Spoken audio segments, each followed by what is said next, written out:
તો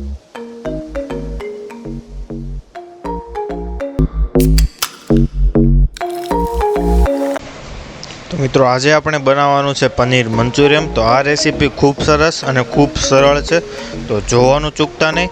તો ચાલો આજની રેસીપીને સ્ટાર્ટ કરીએ। તેના માટે સૌથી પહેલાં આપણે અડધી પોણી કોબી ખમણેલી લેવાની છે।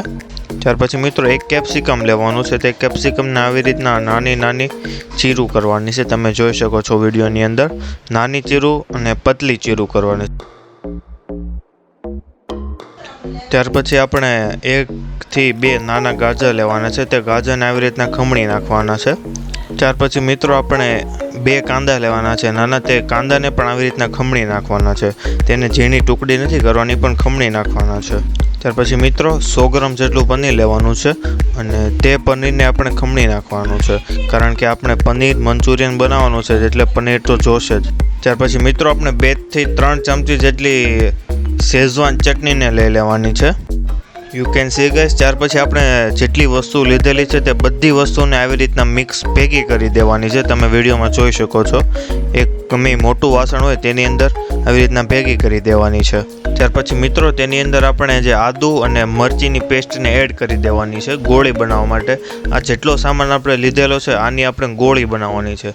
તમે મંચુરિયન ખાધું હશે તો મંચુરિયનની ગોળી કેવી રીતના બને એવી રીતના આપણે આ પનીરની ગોળી બનાવવાની છે। પનીરની ગોળીમાં પણ મંચુરિયનની ગોળીમાં જે વપરાય તેટલી જ વસ્તુ છે, પણ તેમાં એક્સ્ટ્રા એક આપણે પનીરને એડ કરેલું છે। ત્યાર પછી મિત્રો તેની અંદર આપણે એક મોટા વાટકા જેટલો મેંદો એડ કરી દેવાનો છે, કારણ કે મેંદો એડ કરશું તો આપણી ગોળી એકદમ સરસ અને કડકડી બનશે। એટલા માટે મેંદો આપણે 1 સાલિયા જેટલો એડ કરી દેવાનો છે, તમે વિડીયોમાં જોઈ શકો છો। ત્યાર પછી મિત્રો આપણે તેની અંદર જે શેઝવાન ચટણી લીધેલી છે તે શેઝવાન ચટણીને એડ કરી દેવાની છે। ત્યાર પછી મિત્રો તેની અંદર આપણે સ્વાદ પ્રમાણે મીઠું એડ કરી દેવાનું છે। ફ્રેન્ડ્સ, મીઠું એડ કર્યા બાદ આપણે આવી રીતના જેટલી વસ્તુ ભેગી કરેલી છે તે બધી વસ્તુને સરખી રીતે મિક્સ કરી દેવાની છે।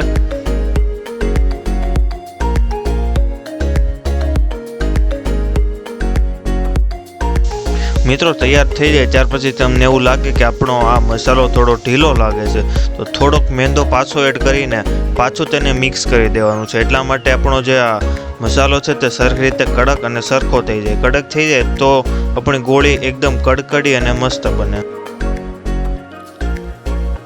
તો મિત્રો ફાઇનલી હવે આપણો મસાલો થઈ ગયો છે રેડી, તમે જોઈ શકો છો। ત્યાર પછી મિત્રો આપણે જે રીતના મંચુરિયનની ગોળી વાળીએ તે રીતના ગોળી વાળીને આવી રીતના દબાવી દેવાની છે। થોડીક ચપટી ગોળી વાળવાની છે। મંચુરિયનની ગોળી કેવી રીતના ગોળ બને તેવી રીતના ગોળ બની થોડી ચપટી બનાવી દેવાની છે, એટલા માટે ખૂબ સરસ થશે। તો ફાઇનલી આપણી ગોળી રેડી થઈ ગઈ છે। હવે આપણે જઈએ છીએ ગોળીને તળવા માટે।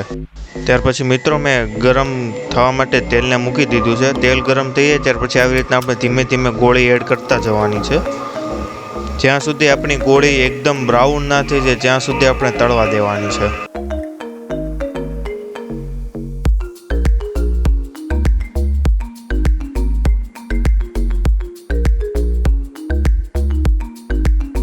તો મિત્રો ફાઇનલી આપણી ગોળી રેડી થઈ ગઈ છે અને તમે જોઈ શકો છો કે આપણી ગોળી એકદમ બ્રાઉન થઈ ગઈ છે। બ્રાઉન થઈ જશે અને તો આપણે જે ગ્રેવી સાથે તેને ફ્રાય કરવાનું છે તે સરખી રીતે ફ્રાય થશે।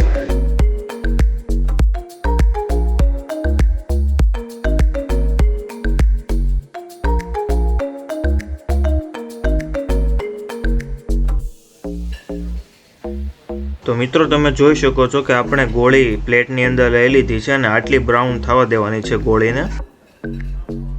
ત્યાર પછી મિત્રો આપણે ગોળી તૈયાર થઈ જાય ત્યાર પછી એક તવલાની અંદર અડધા પાવડા જેટલું તેલ ગરમ થવા માટે મૂકી દેવાનું છે।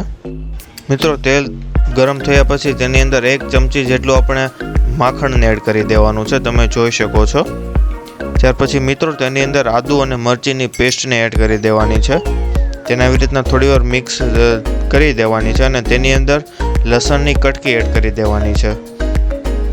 ત્યાર પછી તે લસણની કટકીને થોડી બ્રાઉન થવા દેવાની છે, જ્યાં સુધી આવી રીતના આપણે હલાવતા જવાનું છે। તો મિત્રો તમે જોઈ શકો છો કે આપણી લસણની કળી થોડી બ્રાઉન થઈ ગઈ છે। ત્યાર પછી જ્યારે આપણું લસણ સંતળાઈ જાય ત્યાર પછી આપણે ખમણેલી કોબી થોડી અને થોડા ખમણેલા કાંદા તેટલી વસ્તુ તેની અંદર એડ કરી દેવાની છે અને આવી રીતના મિક્સ કરી દેવાની છે. તમે જોઈ શકો છો વિડીયોની અંદર.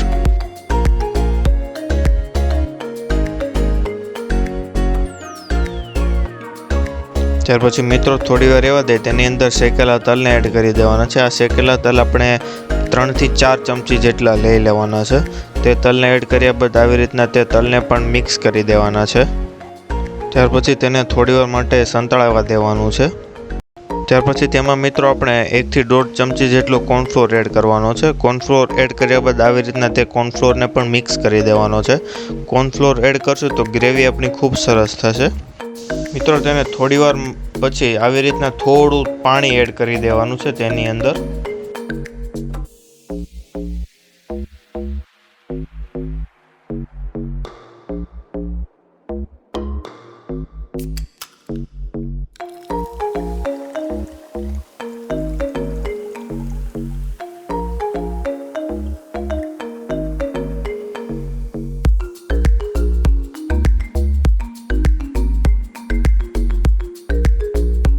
વાર માટે રહેવા દઈને તેની અંદર આપણે 1 ચમચી જેટલો સોયા સોસને એડ કરી દેવાનો છે. સોયા સોસ એડ કરીને આવી રીતના તેને પણ મિક્સ કરી દેવાનો છે તે ગ્રેવીની અંદર.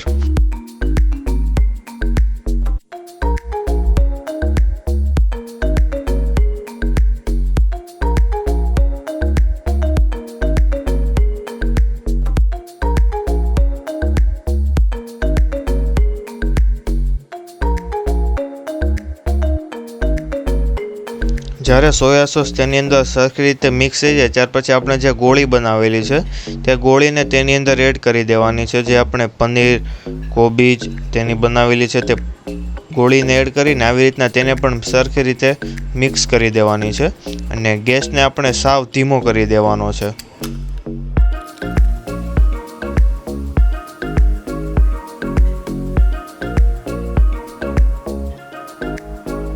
તો મિત્રો ફાઇનલી આપણું પનીર મંચુરિયન રેડી થઈ ગયું છે. તો તમને અમારી આ રેસીપી કેવી લાગી? જો ગમી હોય તો અમારી આ રેસીપીને વિડીયોને લાઈક કરી દેજો અને ચેનલ ઉપર પહેલી વાર જ હોય ને તો ચેનલને સબસ્ક્રાઈબ કરવાનું ભૂલતા નહીં. મળીએ છીએ આપણે આવી નવી રેસીપી સાથે.